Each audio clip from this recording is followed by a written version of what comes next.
contract with the OPP after nearly a decade. Last week, the University of Windsor statement on the death of Mr. Floyd did not go far enough. An apology from the University of Windsor's president for the school's statement on George Floyd. This after numerous student groups called it shameful and disappointing. A live look outside. Take a look at those clouds right now. Moments ago, hail coming in sideways, about the size of a nickel. Severe thunderstorm warnings for Windsor, Essex, Chatham, Kent. Winds could hit 110 kilometers an hour with gusts, depending on where you are.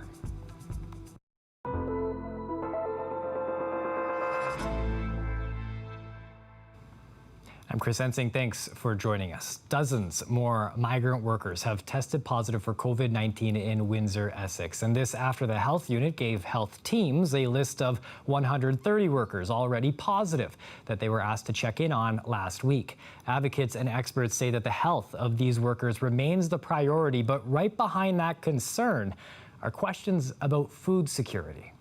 The second day of mass migrant worker testing here in Leamington, with more positive cases announced this morning. Since Monday, 72 people who work in the agri-food sector have tested positive for COVID-19. The majority are migrant workers. 2 migrant workers died in Essex County after contracting the virus. Preventing another death keeps the local medical officer of health awake at night. My immediate thoughts that's been keeping me awake is to find better ways to support these people and to identify any cases that requires more close monitoring and follow-up. Provincially, Premier Doug Ford has talked about increased inspections. 34 orders issued by the Ministry of Labour as of June 2nd. 4 at farms in Leamington, 1 in Kingsville, another in Ruthven. Another 4 orders issued in Thamesville. A spokesperson says orders issued to employers included making sure workers are protected, that equipment is properly inspected, and telling employers how they can protect workers. Today, the health unit announced they'll start naming places with outbreaks this week. Janet McLaughlin helped launch a migrant worker health project online. Unfortunately, I'm not surprised. Many of us who study migrant farm worker health and safety saw this coming. Workers are particularly at risk because they live in congregated housing. McLaughlin echoes concerns raised in Monday's report by the Migrant Workers Alliance for Change. Cramped living spaces, crowded workplaces. I think that's very important to put it on the radar of politicians because for far too long this group has been largely invisible to most Canadians. And most Canadians are not making this a political issue. We need to do a better job of protecting temporary agricultural workers in this country, temporary foreign workers in this country. The head of the health unit wants to see change too, suggesting that the bare minimum isn't enough. And unfortunately, some of the employers will only provide the basic and will not go beyond, because technically they're meeting the legislative requirement. Locally, the Ontario Greenhouse Vegetable Growers nonprofit organization are adamant that worker health comes first, but they're worried about the secondary effects.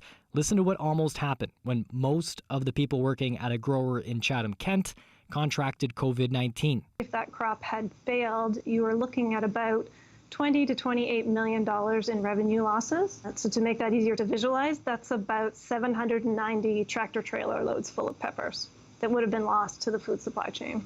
And is that something that people are concerned about now as we start to see this in the Leamington and Kingsville area? Absolutely. We have a higher number of greenhouses in this region. And if multiple operations were to see significant workforce shortages, frankly speaking, I don't think we'd be able to access the number of employees that we'd need to care for the crop. So I think we would definitely see losses. What kind of issues could this create as far as what people start to see at the grocery stores or what people start to expect to be able to feed their families? So the majority of the tomatoes, cucumbers, and peppers you see in the grocery store are from the Ontario greenhouse sector right here in Leamington. So certainly if large portions of that supply chain were disrupted, then you would see shortages, definitely. So not just from a health perspective of the migrant workers to make sure that everybody is safe, for the domestic workers to make sure that everybody is safe, but it also has that impact on the actual crops, which then goes to the grocery stores. And considering what we did with toilet paper when this all started. Yeah. Yeah, certainly it has the ability to impact food security. I think that's very clear. And certainly we've seen examples of that in other subsectors of agriculture, like some of the meat processing disruptions that we're seeing both in Canada and the US. Those impacts were felt all the way to the grocery store. So I will just reinforce that obviously our number one priority is making sure that our workforce is protected, but our number two priority is making sure our crop is protected. We turn now to Queen's Park. Premier Doug Ford and Health Minister Christina Elliott were not at their daily COVID-19 briefing today because they needed to get tested for COVID-19. Education Minister Stephen Lecce learned yesterday that he had been exposed to someone who had tested positive for COVID-19. And as you can see, yesterday, the three of them were in the same room during a news conference at Queen's Park. Lecce has already gotten his test results back. He's tested negative. As for Ford and Minister Elliott, they are monitoring for symptoms and will take appropriate action as necessary. CBC has been told that the government will notify the public of the test results. Turning now to our city, the University of Windsor had its first virtual town hall meeting today, discussing how things will operate this coming fall. The CBC's Tamina Aziz listened in and joins us now live. Tamina, while this meeting was focused on COVID, it started off on a very different note. Can you tell us what happened? Yes, Chris. The meeting began with an apology from the president, Robert Gordon, for how the university addressed the anti-racism statement it released last week. We told you about this when it happened. The school made a statement in response to the death of George Floyd, the black man who was killed by police in Minneapolis. While the release from the university did condemn racism, it was criticized for not mentioning anti-black discrimination directly and for not addressing anti-black racism on campus. Student groups called it shameful, disturbing, and disappointing. At the time, the university responded with a statement to say it understands the concerns being brought up and that the school is working on a number of initiatives to better deal with anti-black racism at the school. Today, the president addressed this directly. Last week, the University of Windsor's statement on the death of Mr. Floyd did not go far enough and failed to fully recognize the significance of the moment and explicitly condemn anti-Black racism. The university thanks all of those who brought this to our attention, including a large number of our students and student groups across the university. We apologize. He says the university stands in solidarity with the Black community and that they are finalizing a public statement for tomorrow to highlight an initial first step to do more, to advance efforts against anti-Black racism and discrimination. I reached out to Princess Doe, a second-year law student at the university and president of a student-led advocacy group which aims to fight anti-Black racism in Windsor. She says she's grateful to see the university acknowledging their statement, but she's curious to see what steps the administration is going to take to challenge anti-Black racism. Now, after the apology, Gordon immediately then pivoted the conversation in the meeting to COVID-19 and how the university will be operating this fall. And in fact, when it came for questions from the public, he said the school would only answer questions related to COVID. It's interesting to see that happen. But this meeting, virtual meeting about COVID specifically, what is the school year going to look like in the coming months? Well, Chris, the meeting discussed things students and staff have already known, which is that the university will be primarily online, with rare exceptions when classes can be done in person. They say the plan is to have classes primarily face-to-face in January 2021, but nothing has been decided yet. So far, we know that tuition will remain the same, but the school is looking to see if any ancillary fees will be lowered. Chris. Thanks for this, Tamina. The CBC's Tamina Aziz live tonight. The town of Leamington is going to be looking for a new police service. The town's council has decided to terminate its contract with the Ontario Provincial Police. And as the CBC's Dale Molnar reports, it's quite possible that the town might sign a contract with Windsor. We'll be up and running at 7 o'clock. That's the anticipated time. The OPP took over policing duties in Leamington in December of 2010. The town made the switch from its own service to save $1 million. But lately, according to the mayor, residents and the town council have not been happy with the level of service. Hilda McDonald says they want to see more officers on the streets, and they aren't getting any cooperation with the OPP. They have not given us, they've refused to give us numbers of officers on the beat, officers working on a shift. We have asked for response times. They don't do that. We have also offered to pay for a minimum of 2 more officers, not specialty officers, just officers that would do routine police work on the beat, on the road, in the car. And we have been told that does not conform with the OPP police model. So the town is giving the OPP a year's notice. A consultant will be gathering information in order to put together a request for proposals, and then a search for a new service will begin. One of the services Leamington will be considering contracting with is Windsor. Leamington will be looking at the contract that Amherstburg has with Windsor. And Mayor Drew Dilkins says Windsor is more than happy to put in a bid. In an email today, Dilkins wrote, City of Windsor, Windsor Police Service Board will be pleased to participate in any process that Leamington might set up to allow us to have a conversation with them about taking this on. It's always been on the table. It always has been. Chatham-Kent has also expressed an interest. Going back to running its own service is also a possibility. The town is paying $5.4 million a year for the OPP service, but McDonald says it's not about the money. She says you get what you pay for. She says no one has a problem with the individual officers, and recent conversations around defunding the police are not part of this equation. She doesn't know if the current officers would stay on under a different service. The consultant, which is costing the town $39,000, will submit a report next month. Dale Molnar, CBC News, Windsor. CBC News has reached out to the OPP for comment, but we haven't heard back. Windsor police are investigating an arson in Amherstburg. Officers responded to the fire on Sunday, May 24th, at a business in the 300 block of Sandwich Street South. Police released this video today. Take a look at that. You can see emptying of gas canisters. It's surveillance footage obtained through the investigation. Now, they've also released some photos of the suspects and a suspect vehicle as well. It's a dark-colored sedan. There's the picture of the suspects there. Officials ask anyone with information to reach out. The future of a popular Chinese restaurant in Windsor is up in the air after its owners were evicted for falling behind on rent. Now, over the weekend, the doors of Jade Chinese Cuisine in downtown Windsor were locked. The restaurant suffered significant financial losses in the wake of the pandemic.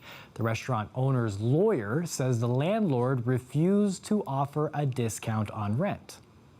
We try to make the good food for anybody, but now we cannot open. We're so upset. We don't know what you want to do right now. The government's doing what it can, and I imagine that Premier Ford and Prime Minister Trudeau have been put in a very difficult position trying to balance all the interests at play here. And again, when push starts coming to shove in some of these situations, we're going to see what areas of the economy are really going to need some extra attention and focus, and we hope that our elected officials are ready to respond. Now, the eviction happened right before the province announced that it would prohibit landlords from evicting small businesses.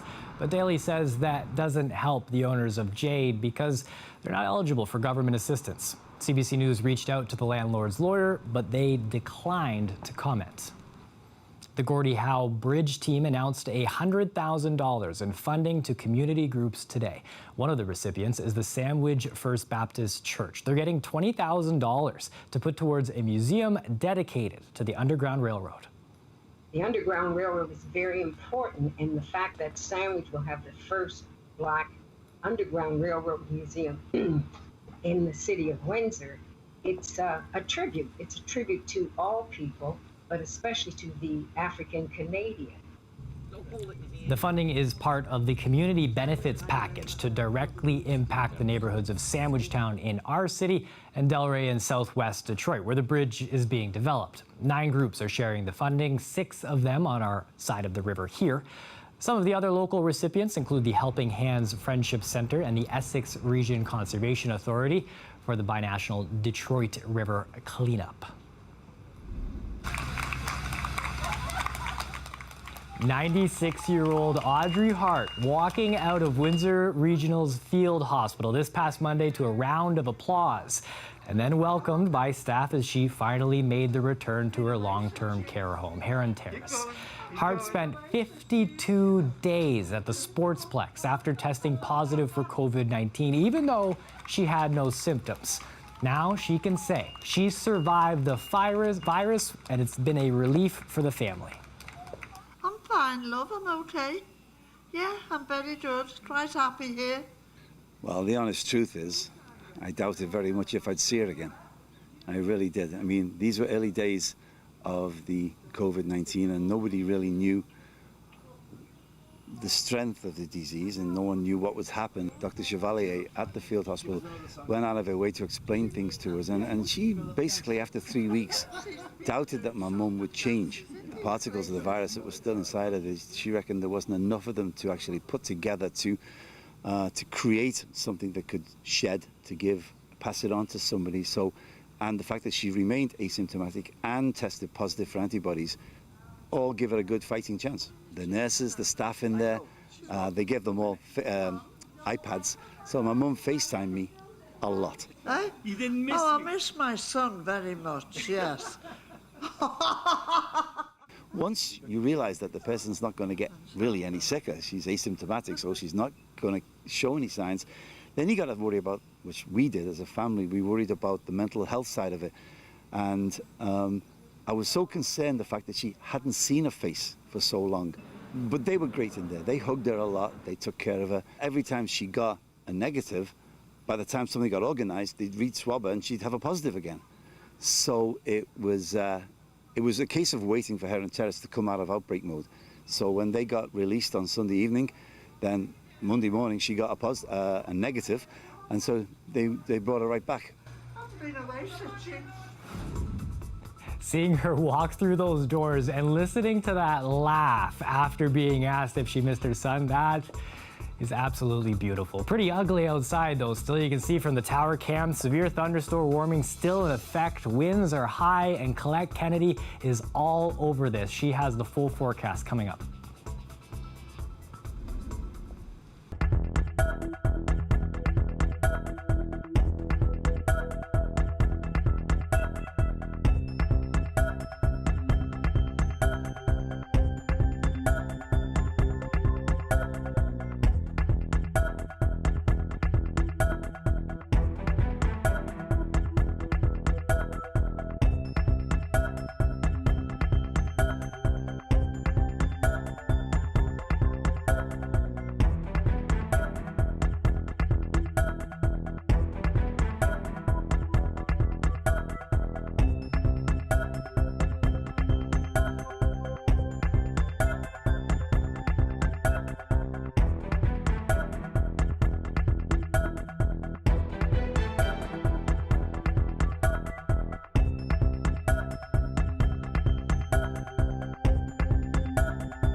Just take a look at this here. Some of the rain, some of the hail that was falling just moments ago. This happened really just before we went to air here, and you in Windsor probably saw it happen. Chatham-Kent, you're dealing with it as well. All of this is that hail on the ground. Simon Rice, our executive producer, our lineup producer here, taking these videos here, and you can just tell how big these hails were. We were getting warned about it with the severe thunderstorm warning, but you never really believe it until you see it. Colette, what is going on out there? Yeah, we've got a few things going on. All of our atmospherics kind of coming together here, Chris, because we know we've got the heat with the heat warning, and we've been the hot spot today, too, not just for Ontario, but for Canada at 33.5. But then you add to that a cold front that's been coming in, so that's undercutting this very hot and buoyant air, and this is where we're getting this line of storms. So all the areas you see in red, and it extends back towards Windsor, of course, through Sarnia as well, but this is where the warnings are. Otherwise, we're into a watch. So there is that line of storms. Now, you can see as it's crossing the lake here and also approaching Lake Erie, we're seeing it a little less organized. As well, the peak of the daytime heating, we're kind of coming down the other side of that. So it does become somewhat less organized. Doesn't mean we don't have strong storms there, and you saw that there with the imagery, because we're talking about small hail. It's not just the hail, it's the potential for some of these winds, the gusts to be over 100 kilometers an hour, but also some very heavy downpours in here. So that gets us into concerns too with flooding. At least the saving grace in terms of it being a quick mover in terms of what we are seeing here. So over the next couple of hours, this will be moving beyond us. Just a look at all the lightning strikes, so associated all along that cold front as this moves in here. Now, this cold front is the leading edge of a new air mass that's just going to change everything around in terms of the feel. We'll see the dew points coming down. They're in the 20s right now. Those will be dropping down, and our temperatures will be dropping down as well. But it is going to be a breezy night tonight and into tomorrow morning before those winds start to let up. You can see how the storms are pushing those temperatures down. The contrast, 24 for Windsor, Chatham-Kent at 29. Still have humidex values in the low 30s, but closer to 40 out ahead of the front, where it's still into that warmer air mass. So like I said, the next couple of hours here, this pushes through. By tomorrow morning, there's still some cloud cover to deal with and a breeze, but maybe a few isolated showers. Really, it's going to be a clearing trend, and that clearing trend is going to stick around for several days. Not the trend. I mean, it'll clear and we'll be into the sunshine. So the real changes from where we've been, Chris, today, where we're at right now, and where we're going with our temperatures. It will be nice to have that clearness, but we can hear the rain right now just coming down once again. It's funny how quickly it switches, right, back and forth. Yes, you want to bring in, too, any, probably you already did, but patio furniture, all that kind of stuff, all those cushions. No, absolutely. Thanks, Colette. And we just want to remind you, if you're watching, please send video, pictures, whatever you've experienced here our way. We want to follow this story, especially with those high lake levels, and making sure that people are staying safe during this thunderstorm warning. Now, we'll have more stories for you after the break.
An emotional hearing was held in the U.S. Congress today, the day after George Floyd's funeral. One of his younger brothers was there to talk about systemic racism in law enforcement. He pleaded with lawmakers to make sure that the 46-year-old didn't die in vain.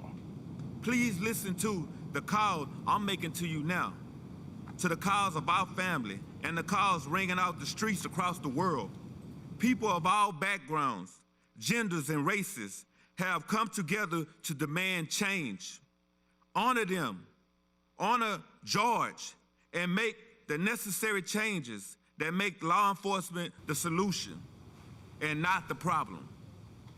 This was the first hearing to debate sweeping new legislation proposed by House Democrats. It would ban chokeholds by police, mandate anti-bias training, and create a database of officers accused of misconduct. Some Republican lawmakers agree that law enforcement in the U.S. needs to change, but they oppose defunding the police. And here at CBC Windsor, we've been speaking with local artists to see how they're dealing with the pandemic and taking a look at how music can be helpful, especially now. It's all part of a larger show that you can catch on Windsor Morning this Friday. But first, here's a sneak peek at our conversation with Krissy Cochran. These days I don't need a thing. I got my soul and a diamond ring. I'm working for my living. I'm alive, so I've got to sing. It's a song about reflecting on the reasons why we do the things we do, and I think that a lot of people have been doing that with the downtime that some of us have been afforded in the pandemic. One of the things that we started doing after we, went into lockdown was we started live streaming from our basement studio, and that's something that I don't think I would have felt ready to do if there hadn't been like a necessity behind it. Musicians have the ability to really soothe people and be an escape when you're looking for comfort or consolation or agreement, and I think the other great power that music has is to affect change in the world in the things that we choose to sing about. And especially as public people, we do have a platform and we have a responsibility to use that platform for good. Hungry love didn't lie. And most Canadians are trying to keep busy while stuck at home during this pandemic, maybe with a new pet or by taking up a new hobby. Baking could be one of those. One of the more original and unusual quarantine creations comes from Saskatchewan. Saskatoon's Dave Hunchak built this miniature saloon for squirrels. Now, opening day happened to coincide with the launch of Phase 3 of the province's reopening plan, which allowed bars and restaurants to let people inside. So the retired engineer built this. It took about 100 hours to piece that together, and anything that he couldn't make in his wood shop, like the tiny bottles, he created using a 3D printer. And 6:29 p.m. That's it for CBC Windsor News. We're going to leave you with another look at the tower cam as that storm continues to hit us here in Windsor. The puddles are all over the place. The hail was big. And again, something you want to watch for with the high lake levels that are happening around our region. Thanks for watching. You can find us on social media, on Twitter @CBC Windsor. Make sure you stay safe tonight.